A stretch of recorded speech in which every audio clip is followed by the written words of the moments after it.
Welcome. There is a game where you are too weak to be a hero.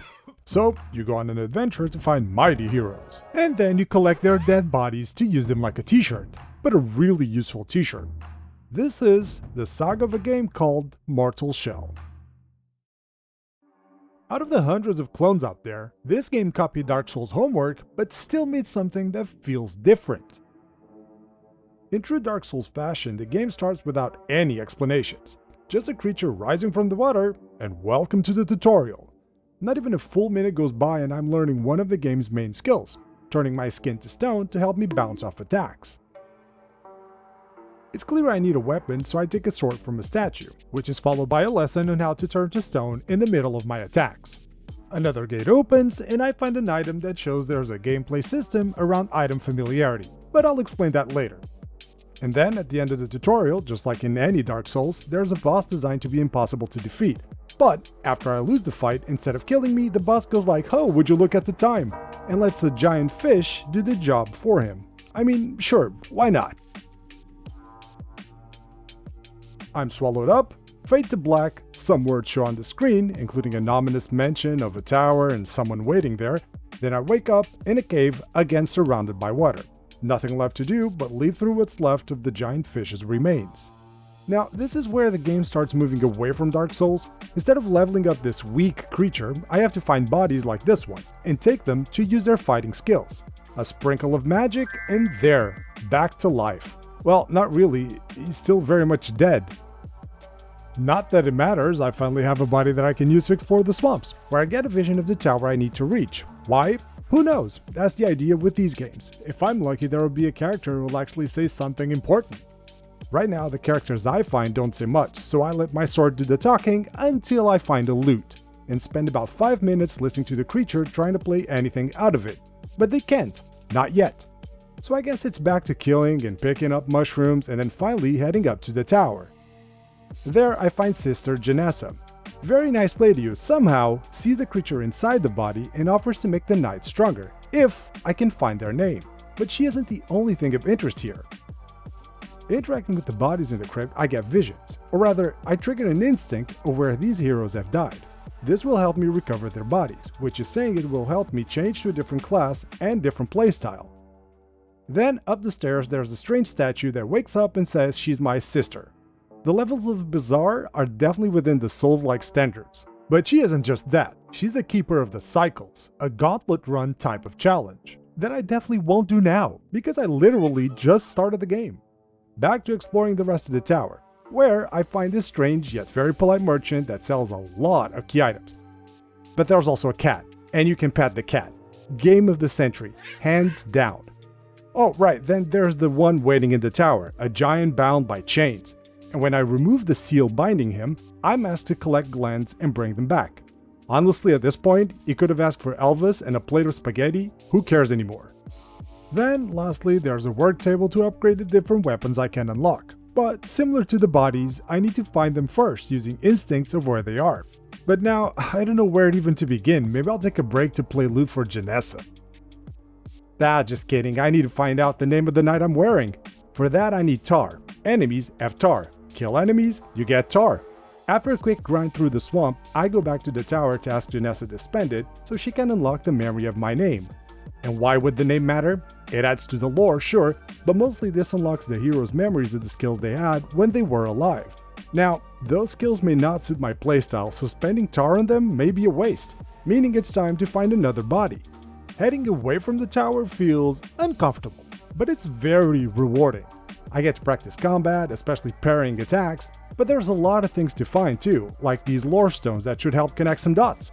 Or make things more confusing, really. And I also find items I haven't used yet, so now is a good time to explain how familiarity works. Basically, if the creature isn't familiar with an item, it does a basic effect. Use it a lot, and a new benefit is unlocked, and that helps dying a lot less. But back to aimless wandering about, I eventually reach a massive tower from one of the insects I saw before. So, sorry gentlemen, I'll have to come back later, because right now, it's time to unleash the beast. I mean, seriously, look at how cool this armor is. Not to mention, this one looks like a giant when compared to the first body. But the aesthetics of being a huge fortress of a man wearing a crown helmet is only half the reason I always default to Eredrim the Venerable. Even the name is cool. The fact is, his stats and skills were clearly made for those that, like me, appreciate a less subtle approach when dealing with enemies. Just bam, bam, bam, ignore damage, run through enemies, look at him go. Of course, there are other bodies to find, so I do that to unravel the lore of this fallen kingdom. And that search leads me to my first boss since the tutorial, a vampire. A very acrobatic vampire. But to be honest, I'm not sure if it's because I used Eredrim or maybe this boss just isn't that strong. Truth is, the other boss fights in this game are far more impressive. One less big bad in Falgrim, and one more corpse for me, this one being one of my favorites. A skull for a face, huge stamina pool, and the special dodge skill. So I grab the glimpse close by and go back to the tower to level up. But when I get there, I learn this is the body of Janessa's lover. It's kind of sad, but also really cool detail since she does have unique dialogue for different shells. Now, since I still have a lot of fights ahead, I decide to pull Eredrim again and spend all my glimpses on him, and this was a wise decision. Up ahead is a cave, surrounded by traps and dead bodies, meaning the traps are there to keep something inside. Meet Grisha! He loves moonlight walks, Taylor Swift, and being angry all the time. He's also a lot more difficult than the vampire boss. It takes a lot of time and patience and remembering all the skills I've learned so far, but he does fall, and the rewards are worth it. First off, on this chest is an upgrade for the sword, then down a narrow tunnel is the last dead hero I have to collect. I get rid of the vampire, then bring this corpse back to life, and despite looking cool, it's not the strongest or fastest, but I use it anyway.